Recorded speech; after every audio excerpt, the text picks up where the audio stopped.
24 साल का अक्षय शिंदे, 4 बीवियां हैं। एक बीवी आरोप लगाती है कि इसने मेरे साथ सेक्सुअल अब्यूज किया है। यहां तक कि उस पर आरोप ये भी लगा कि उसने बाथरूम में बच्चियों के साथ रेप जैसी घिनौनी वारदात को अंजाम भी दिया है। इसके बाद वो जेल के अंदर बंद रहता है। जेल से उसे दूसरी जेल जब शिफ्ट करवाया जाता है तब उसका एनकाउंटर हो जाता है एक बंद प्रिजन वैन में, या कहें जो जेल वाली जो गाड़ी होती है जिसमें से एक जेल से निकालकर दूसरी जेल में ले जाया जाता है, उस बंद गाड़ी के अंदर उसका एनकाउंटर होता है और 40 से 50 की रफ्तार में जेल वाली गाड़ी भागते रहती है, बीच में कहीं नहीं रुकती। ड्राइवर बकायदा एनकाउंटर से ठीक पहले एक बड़े अफसर को अंदर भेजता है, पीछे से लॉक लगाता है, बंद करता है, आगे ड्राइविंग सीट पर बैठता है और फुल रफ्तार में गाड़ी को भगाकर एक अस्पताल के सामने रोक देता है।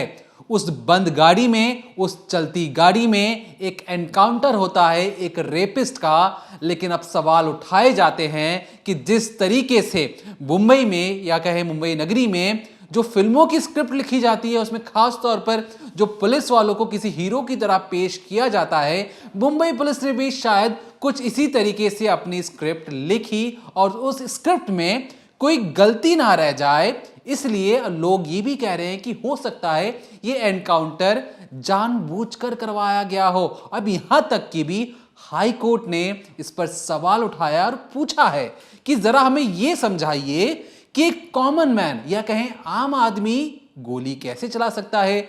एक अच्छे खासे पुलिस वाले जो ट्रेंड अफसर हैं, वो अपने सामने एक बंदी जिसके हाथ में हथकड़ी लगी होनी चाहिए, रस्सी से उसके हाथ पैर बंधे होने चाहिए, वो कैसे आपसे हथियार छीन लेता है और वो गोली चला देता है। बाकी जो 4 पुलिस वाले जो बिल्कुल फुल ट्रेंड हैं, वो कुछ नहीं कर पाते। और जवाबी कार्रवाई में जिस तरीके से एक फिल्मों में एक हीरो पुलिस वाला शूटिंग करता है और सामने वाले शख्स की मौत हो जाती है, और जवाबी फायरिंग में जो विलन होता है उसे जब वो फायरिंग करता है तो महज गोली छू के निकल जाती है और हीरो बन जाती है पुलिस। लेकिन आज डिकोडिंग क्राइम में हम सवाल उठाएंगे उस एनकाउंटर पर, उस बंद गाड़ी के अंदर क्या हुआ था। वो ऐसे तमाम सबूत, या कहें जो मुंबई पुलिस की जो स्क्रिप्टिंग थी, कहां उनसे गलती होगी और क्यों मुंबई की हाई कोर्ट ने जवाब मांगा है खुद मुंबई पुलिस से कि जरा समझाइए, जो गोली आपने सर पर मारी है वो गोली कहां निकली, कहां गई। वो जो खोखा था, जो बकायदा दूसरी जो गोली चलाई, कह रहे थे कि 3 से 4 गोली चलाई गई है, जो 3 गोली चलाई गई उसमें से 2 गोली कहां लगी, उसके निशान कहां हैं, कितनी दूर से मारे गए, और यहां तक कि उनकी कॉल ट्रेस करने की बात भी कही गई है। यानी हाईकोर्ट ये समझना चाहता है कि कहीं इस गाड़ी को ले जाकर छुपा दिया गया हो और पता चला हो कि कोई दूसरा अफसर आकर एनकाउंटर करके निकल गया हो। तो बकायदा सबके कॉल ट्रेस किए जा रहे हैं, कॉल लोकेशन पता लगाने की कोशिश की जा रही है। लेकिन ये सारा मामला कैसे शुरू हुआ? एक बदलापुर का जो रेपिस्ट है वो जेल के अंदर, कौन सी जेल में बंद था, वहां से उसकी दूरी कितनी थी, और सबसे अहम बात, जब ये जो जेल वैन थी या जो जेल वाली गाड़ी थी, ये कौन सी इलाके में लेके जा रहे थे जहां पे इन्होंने सोचा कि ये सही वक्त है।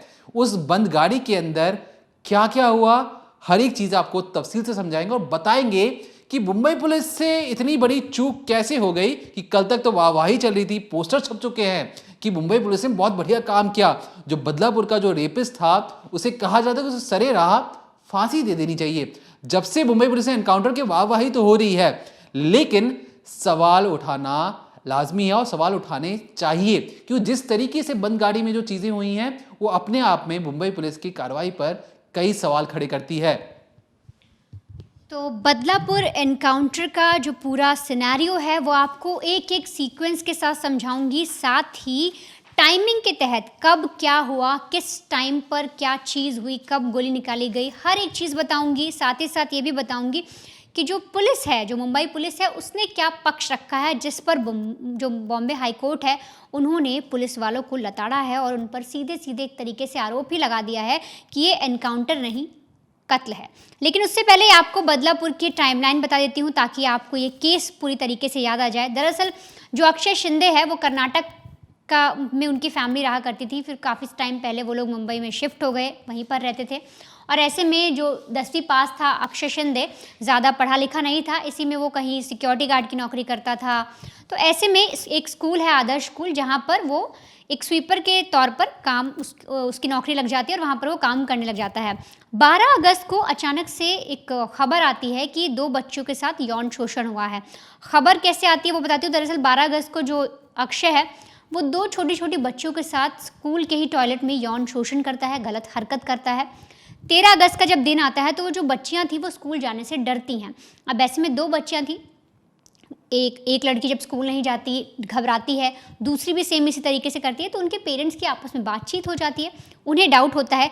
14 तारीख को जो पेरेंट्स हैं बच्चियों को लेकर डॉक्टर के पास जाते हैं, वहाँ पर पुष्टि होती है कि उन बच्चियों के साथ यौन शोषण जैसी घिनौनी वारदात को अंजाम दिया गया है और 14 को ही पॉक्सो के तहत मामला भी दर्ज कर लिया जाता है। इधर खबर धीरे धीरे फैलती है, जो यूथ हैं, जो यंगस्टर हैं, जो कॉलेज स्टूडेंट हैं, वो इकट्ठे होते हैं और 16 तारीख को लोगों का गुस्सा फूटता है, एक तरीके से प्रोटेस्ट होता है। 17 को पुलिस कई लोग को अरेस्ट करती है। साथ ही साथ पुलिस ने उस आरोपी यानी अक्षय शिंदे को भी 17 अगस्त को अरेस्ट कर लिया था। 20 अगस्त को भी लगातार जो प्रोटेस्ट है वो चलते रहते हैं। आपने फुटेज देखी होंगी किस तरीके से रेलवे ट्रैक पर लोग आ गए थे, कितने पूरी तरीके से जाम लग गया था। ऐसे में पुलिस एफआईआर दर्ज करती है 72 लोगों पर हिंसा की और 300 लोगों के खिलाफ पूरी एफआईआर दर्ज हो जाती है। उसमें से भी कुछ लोग बड़े बड़े लोगों का नाम शामिल था। 20 तारीख तक ये होता है। 21 तारीख को जो मुख्यमंत्री हैं वो बयान देते हैं, विपक्षी पार्टी बयान देती है और 22 अगस्त से बॉम्बे हाई कोर्ट में इस केस की सुनवाई शुरू हो जाती है। ये पूरी अब तक चीज़ें निकल कर आती है, इन्वेस्टिगेशन होती है तो पता लगता है कि जो अक्षय शिंदे है उसने 4 शादी की। जो मुख्यमंत्री हैं वो बताते हैं 4 शादी, लेकिन कई जगह 3 शादी की बात भी लिखी हुई है। जो उनके नेबर्स हैं, जो अक्षय शिंदे के नेबर्स थे, जो उनके जान पहचान के लोग हैं, वो ये बता रहे हैं कि उसने 3 शादी की थी। और साथ ही साथ उसके फ़ोन में इन्वेस्टिगेशन जब हुई तो उसके फ़ोन में कई सारे पॉर्न वीडियोज़ मिले, जिससे ये तो तय हुआ कि उसकी जो आदत है या जो उसकी सोच है वो कहीं ना कहीं उन चीज़ों पे और उसने उन बच्चों के साथ ऐसी घिनौनी वारदात को अंजाम दिया। लेकिन अब बात करते हैं एक ऐसे केस की जिसके लिए जो पुलिस वाले हैं उसको अचानक बिना किसी नोटिस के इतनी तुरंत पुलिस एक्टिव हो जाती है और उसको जेल से निकालती है और कहती है कि इनको कोर्ट में पेश करना है, इसलिए हम इनको लेकर जा रहे हैं। तो आखिर वो केस क्या था? तो दरअसल जब बच्चियों का मामला, यौन शोषण का मामला जब उछलता है, उसके करीब आप लगाइए 20 दिन के बाद या 20-25 दिन के बाद जो अक्षय शिंदे है उसकी एक बीवी है। अब पहली, दूसरी, तीसरी में से कौन सी बीवी है ये अभी सामने नहीं आया, लेकिन जो एक बीवी है वो पुलिस स्टेशन जाती है, वहाँ जाकर एफआईआर दर्ज करवाती है अपने पति के खिलाफ। बोलती है ये मेरे साथ अननेचुरल जो है सेक्स करता था, मुझे अब्यूज़ करता था और ये मुझे डोमेस्टिक वायलेंस भी मेरे साथ करता था। अब इस तरीके का एक केस दर्ज हो जाता है आरोपी के खिलाफ। ये केस दर्ज होने के बाद अब आपको आना पड़ेगा उस एनकाउंटर के सिनेरियो पर, यानी कि 23 तारीख को आखिर क्या हुआ। ये जो मैंने आपको एफआईआर बताई, इसी एफआईआर के आधार पर जो पुलिस वाले हैं वो अक्षय को पुलिस स्टेशन से, यानी जो जेल थी, उससे बाहर निकालते हैं।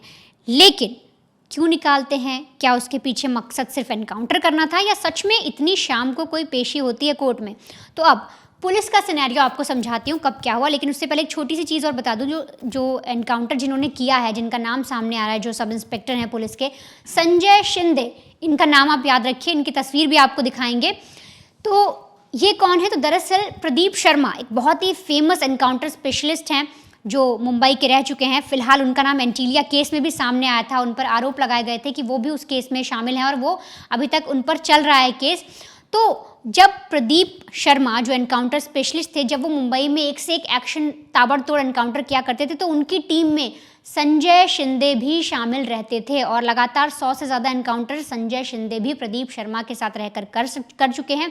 और दाऊद इब्राहिम का जो खास गुर्गा इकबाल कास्कर था, उसको भी संजय शिंदे ने पकड़ा था। तो इस तरीके से जो इनकी प्रोफाइलिंग है वो रही है, काफ़ी तेज़ तर्रार पुलिस वाले माने जाते हैं। लेकिन उस रोज़ क्या होता है, अब आप एक एक चीज़ समझिए। देखिए, 23 सितंबर का दिन सोमवार था। उस दिन क्राइम ब्रांच का दफ्तर ठाणे, और करीब आप समझिए दोपहर के 2:30 बज रहे होंगे।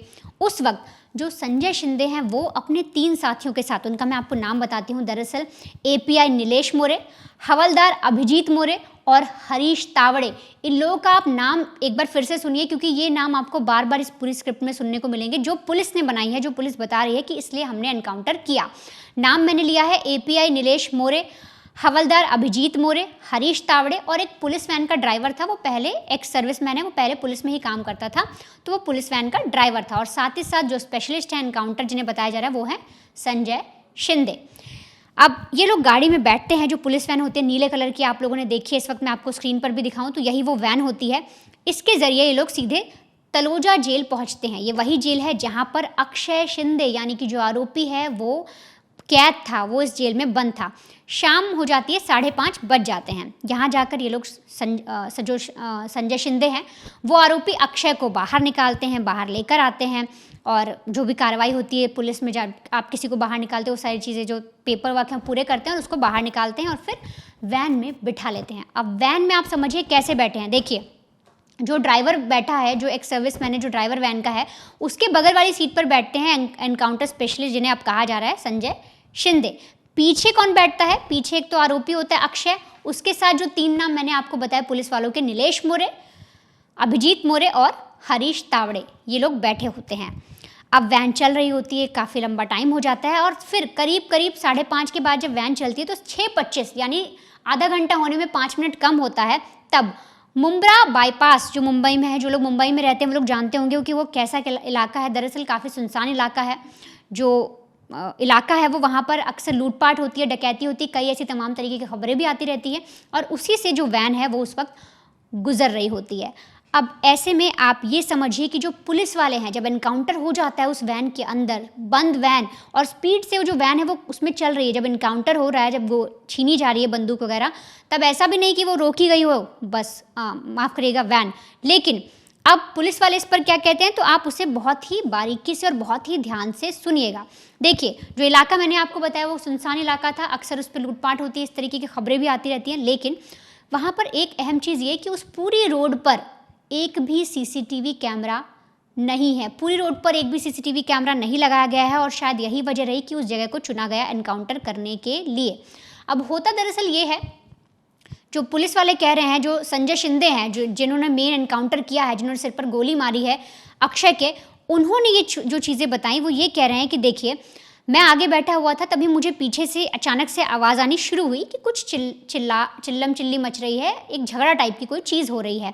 अब इस पर मैंने वहीं से पूछा कि क्या हो रहा है, तो जो हमारे पुलिस वाले थे उन्होंने बोला कि सर ये बार बार पागल हो चुका है, ये बार बार चिल्ला रहा है, शोर मचा रहा है और बस ये कह रहा है कि मुझे कहाँ ले जा रहे हो, कहाँ ले जा रहे हो, बार बार ये पूछ रहा है।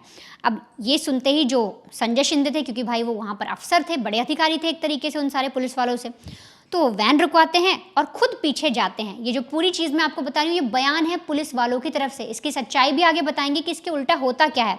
लेकिन संजय शिंदे जब वैन रुकवाते हैं, पीछे जाते हैं, दरवाज़ा खुलवाते हैं और उसके बाद उन्होंने जो बताया वो बेहद हैरान करने वाला है। वो कहते हैं कि जैसे मैं पीछे जाता हूँ और मैं आरोपी से बात करने की कोशिश करता हूँ, वो चिल्लाने लगता है और मुझे देखते ही जो मेरे साथी थे एपीआई नीलेश मोरे, उनकी कमर की पैंट में एक पिस्टल जो है वो लगी हुई थी, उसको वो खींचने की कोशिश करता है और इसी आपाधापी में हम लोग उसे पकड़ने की कोशिश करते हैं, काबू करते हैं और लेकिन उसके पास पिस्टल पहुंच जाती है और जैसे ही वो पिस्टल ले लेता है वो सीधे खुद लोड हो जाती है पिस्टल और फायरिंग हो जाती है। सोचिए, पुलिस वालों ने कहा कि जो पिस्टल है वो खुद ही लोड हो जाती है और फायरिंग हो जाती है और फायरिंग होती है तो जो मोरे थे उनके पैर पर चोट लग जाती है, गोली उनको लग जाती है और इसके बाद वो लगातार जो आरोपी है वो 2 गोलियां और चलाता है। अब इस 2 गोली की भी एक बहुत बड़ी मिस्ट्री है, इसे भी आप आगे समझेंगे।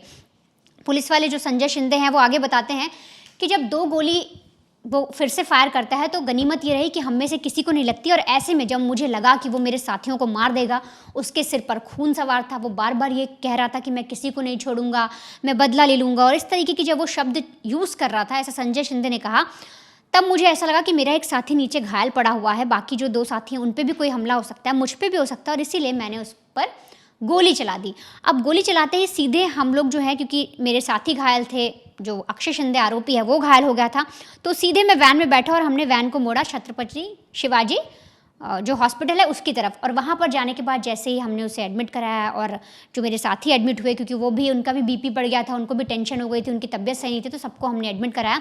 तब मुझे वहाँ पता लगता है कि जो शख्स है, जो आरोपी था अक्षय शिंदे, उसकी मौत हो गई है गोली लगने की वजह से। यानी तब हमें पता लगता है, बट तब तक जो संजय शिंदे हैं वो ये कह रहे थे कि हमें यही लग रहा था कि वो मरा नहीं है, घायल हो गया है, हम फ़ौरन अस्पताल जाते हैं और वो ठीक हो जाएगा। ये सारा जो बयान मैंने आपको बताया, ये एनकाउंटर स्पेशलिस्ट संजय शिंदे का बयान है और यही जो बयान है पूरा एफआईआर में लिख दिया गया है। लेकिन अब बहुत सारे तमाम तरीके के सवाल खड़े होते हैं। जो मैंने आपके सामने पूरी कहानी बताई, उसके जो सवाल खड़े होंगे वो भी आपको दीपक बताएंगे। लेकिन आप ये देखिए कैसे बड़े आराम से पुलिस वाले साफ तौर पर ये कह रहे हैं कि भाई जो गोली है वो अपने आप, जो गन है वो अपने आप लोड हो गई, हम उसे काबू नहीं कर पाए। एक तरीके से खुद ही उन्होंने जो स्क्रिप्ट लिखी, जो कहानी उन्होंने गढ़ी, वो ऐसी गढ़ दी कि जैसे ही वो कहानी बॉम्बे हाई कोर्ट में पहुंची, वहां पर पूरी तरीके से फ्लॉप साबित हो गई। अब किस तरीके से फ्लॉप साबित हुई, बॉम्बे हाई कोर्ट ने किस तरीके से पुलिस वालों को लताड़ा, राज्य सरकार को लताड़ा, आप एक एक करके वो सारे सवाल सुनिए और फिर आप खुद सोचेंगे कि आखिर पुलिस ने किस तरीके से कच्चा एनकाउंटर किया है। देखिए, जो कच्चा इनकाउंटर है उसमें एक जो पॉइंट जो हमारे से मिस हो गया, मैं आपको बता दूं, जो अक्षय शिंदे हैं, क्योंकि एनकाउंटर तो कर दिया था उन्होंने, अब बारी थी एफआईआर दर्ज करवाने की। एफआईआर में गवाह कौन है? गवाह खुद हैं। मैं खुद ही किसी को मार रहा हूँ, खुद ही जाकर एफआईआर लिखवा रहा हूँ कि हाँ भैया मैंने मार दिया, क्योंकि मैं खाकी पहनने वाला हूँ, तो मुझ पर इल्ज़ाम बाद में आएगा। अब याद रखिए, जिस तरीके से वनिता ने आपको बताया कि कमर से पिस्टल निकाल ली, खुद लोड हो गई, इसके बाद जो अक्षय शिंदे थे उन्होंने, जो अक्षय शिंदे उसने ये कहा कि अब मैं किसी को भी जिंदा नहीं छोड़ूंगा। इसके बाद वो गोली चलाता है। पहली गोली तो जांग पे लगती है, जो एपीआई मोरे हैं, 2 गोली अलग अलग दिशाओं में लग जाती है। आपको ये चीज़ समझ में आ गई? उसने ये क्या लाइनें कही हैं कि अब मैं किसी को जिंदा नहीं छोड़ूंगा। इसके बाद आगे क्या होता है? देखिए, जब हम इस चीज़ को समझ रहे थे कि अच्छा मुंबई पुलिस ने हो सकता है कि उन पर गोली चलाई गई हो, अपने आप पिस्टल अनलॉक हो गया हो, कोई भी पिस्टल होती है लॉक होता है, फिर आपको कॉक पीछे करके ठीक करना होता है। एक जो जेल वैन होती है, आपको पता है, एक लंबी सी, जिस तरीके से आप तस्वीरों में देख रहे होंगे, यही वो जेल वैन है जिसके अंदर एनकाउंटर किया गया है। लंबी सी जेल वैन है, दोनों तरफ एक सीट लगे होते हैं, उस पर आप बैठते, तो लगभग 10 से 12 लोग बैठ सकते हैं।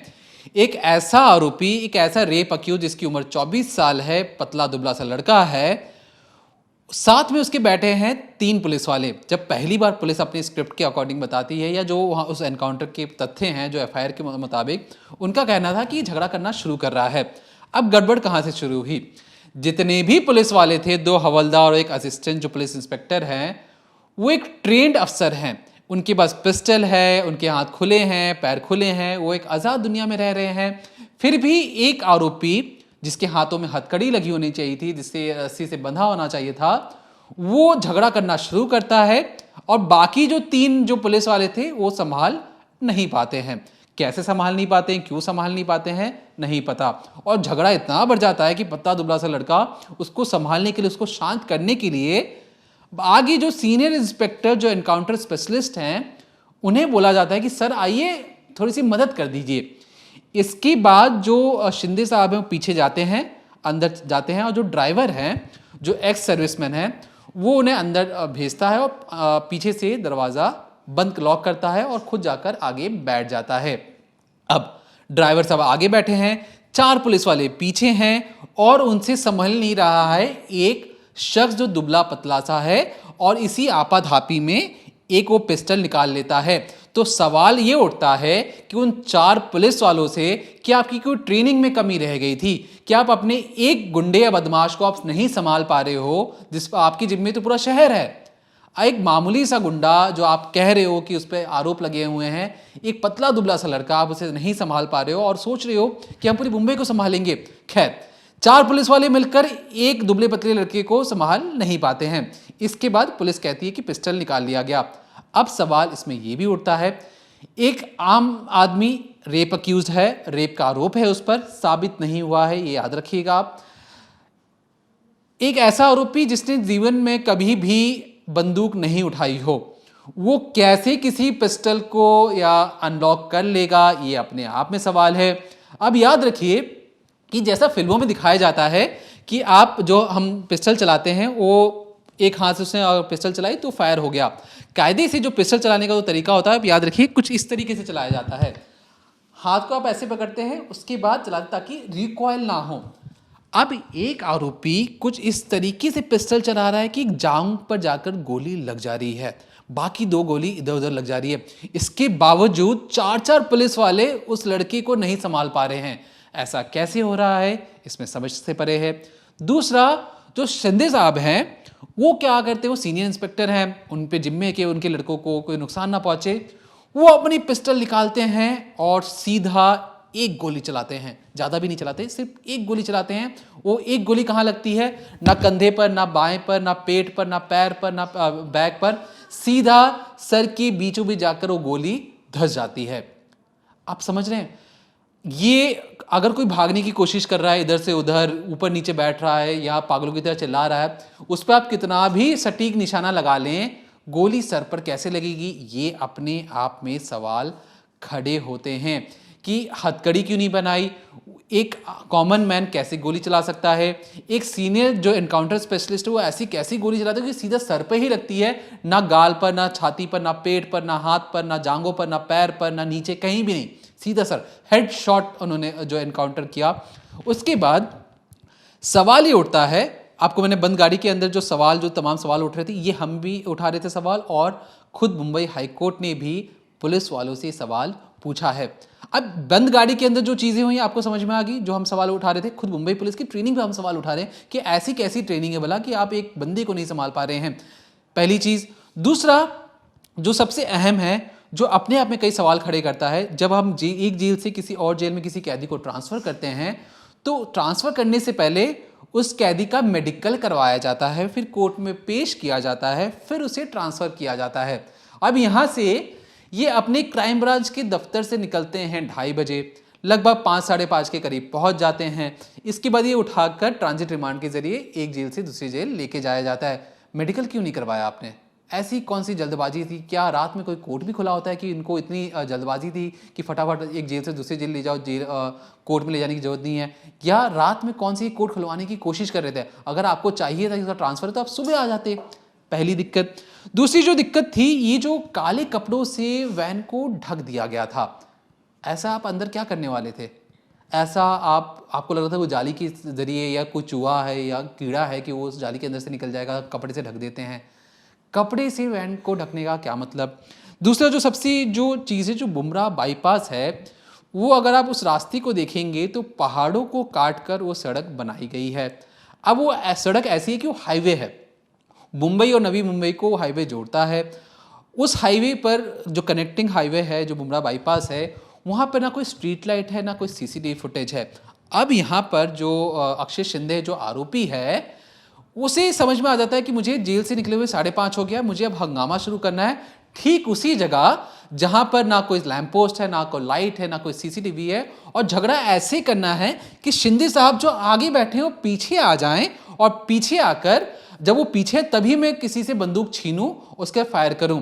ये बिल्कुल इस तरीके की प्लानिंग है अक्षय शिंदे की खुद का एनकाउंटर करवाने के लिए, कि उसने सोचा कि मैं इन 4 पुलिस वालों को तो संभाल ही लूंगा, मुझे क्या दिक्कत है, मुझे गोली चलाने नहीं आती, मैं तो फिर भी गोली चला दूंगा। तो ये तमाम जो तरीके के सवाल हैं, ये अपने आप में अक्षय शिंदे को लेकर सामने आए हैं। अब ये सारी चीज़ें जब हाईकोर्ट ने पूछा कि आप हमें ना पोस्टमार्टम की रिपोर्ट बताइए, जो पोस्टमार्टम की जो रिपोर्ट आ गई उसकी जीरोक्स कॉपी अगली सुनवाई में हमारे पास होनी चाहिए। दूसरी चीज़ जो मुंबई हाईकोर्ट ने साफ तौर पे पूछा है कि जो गोली जो चलाई गई है, जो 2 गोली जो आप कह रहे हो कि इधर उधर लगी है, वो गोली कहाँ है? हमें जानना है कि वो गोली कहाँ पे लगी और कितनी दूर से फायर किया गया। तीसरा जो उन्होंने सवाल पूछा कि जो सर पर गोली लगी है, वो गोली निकल कर कहाँ गई, उस गोली को हमें देखना है।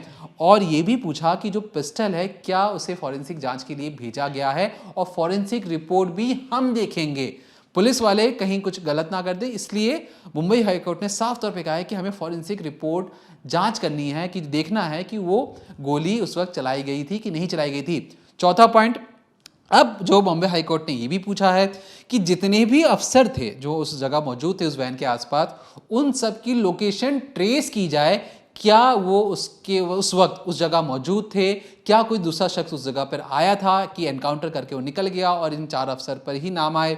और जब होता है, जब गोली की आवाज़ आती है तो जो ड्राइवर होता है, ड्राइवर क्या करता है, गाड़ी रोकता है, एक बैकअप यूनिट को बुलाया जाता है कि देखो भैया ये अपराधी भाग ना जाएगा, अंदर गोलीबारी हो रही है।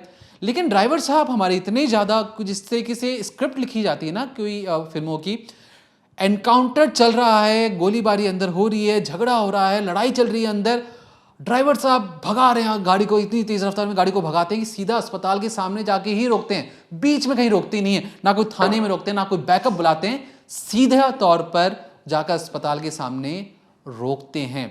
अब ये जो सारी चीज़ें हैं कि कहीं ना कहीं बताती हैं कि जो स्क्रिप्टिंग है या जिस तरीके से इस एनकाउंटर को सही बताने की जो कोशिश की जा रही थी, वो कई सारे लूप होल्स हैं, कई सारी गलतियां हैं इसमें। क्योंकि अब तक आपको याद रखना पड़ेगा कि इस देश में कानून व्यवस्था है, कोर्ट हैं, जज हैं, और इस पूरे मामले में जो कहा जाता है कि एक और आरोपी है जो अब तक फरार चल रहा है। तो मुंबई पुलिस पर कहीं ना कहीं अब ये भी सवाल उठ रहा है कि शिंदे को मारकर क्या मेन आरोपी को बचाने की कोशिश की जा रही है? वो मेन आरोपी कहाँ है? अब तक कोई अता पता नहीं है और इसे मार दिया जाता है। लेकिन याद रखिए, कोर्ट में ये चीज़ अब तक साबित नहीं हुई है। तो अगर देश में कुछ इसी तरीके से इंसाफ होने लगे तो अपने आप में कई सवाल खड़े होते हैं। क्या पुलिस इसी तरीके से इंसाफ कर देगी? क्या खाकी में जो मामला कोर्ट में है, क्या अगर ऐसे ही इंसाफ या एनकाउंटर होने लगे तो इस देश में कानून व्यवस्था चरमरा जाएगी? और ऐसे में चाहिए कि एक ठोस कानून व्यवस्था हो, क्योंकि अगर आपको एनकाउंटर करना ही था या आपको गोली चलानी ही थी, पर हाथ में गोली चला सकते थे। आप एनकाउंटर स्पेशलिस्ट हैं, आप ऐसी गोली चलाते जो सीधा सर पे लगता है, तो आप ऐसी गोली चलाते कि उसके हाथ में लगी, पिस्टल छूट जाए, पैरों पे चला सकते थे, कहीं और मार सकते थे। लेकिन जान लेने के इरादे से जो गोली चलाई गई वो शिंदे साहब की बिल्कुल हेडशॉट लगा और वहां पर उसकी मौत हो जाती है। अब हम आपको कोशिश करेंगे जो शिंदे जो अपराधी है, जो अक्यूज है, जिस पर आरोप लगा है, उनकी माता जी ने बकायदा कैमरे पर बहुत सारी चीजें बताई हैं। पहले आप वो सुनिए। पुलिस वाले ने मार दिया, पुलिस वाले को कोई पैसा दिया रहेगा मेरे बच्चों को मारने के लिए? नहीं, ये पूरा न्याय होना मांगता मेरा बच्चे पे, तभी मैं बॉडी लेके जाएगा। मारा था उसको बहुत, गया सोमवार को बहुत मारा था उसको, पुलिस वाले ने मारा था। हाँ, उसने पता है, ये सोमवार को नहीं, ये सोमवार में मैं उसको बोला बाबा अभी मारा है क्या कोई? नहीं बोला, अभी नहीं मारा।